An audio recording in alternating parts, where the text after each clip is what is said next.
Bonjour, bon vendredi à vous. Aujourd'hui, pour la capsule hebdomadaire, j'aimerais vous parler de la location.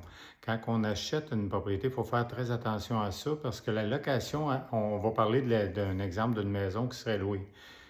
Par exemple, on est au mois d'août. Si vous ne devenez pas propriétaire avant le 31 décembre, vous ne pouvez pas, ça vous prend absolument un avis de non-renouvellement, en fait, pour pouvoir habiter la propriété au mois de juillet 2025.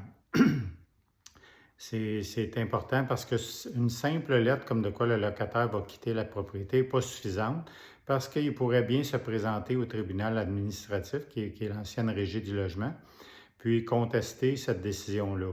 Donc, c'est très important de faire signer un avis de non-renouvellement par le propriétaire actuel avec son locataire pour vous assurer que tout va être correct pour prendre la maison après le bail, après la fin du bail en 2025, en 30 juin 2025.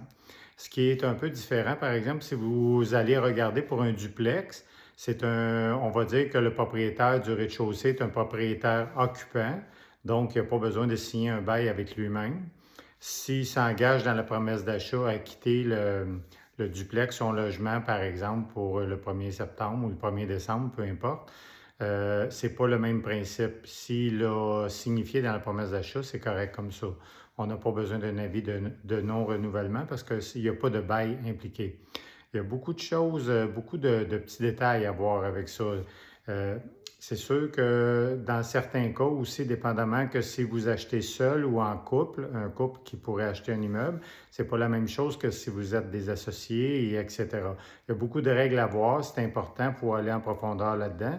N'hésitez pas à m'appeler si vous avez des questions là-dessus, si vous pensez acheter une maison qui est louée ou un duplex ou un triplex pour investir.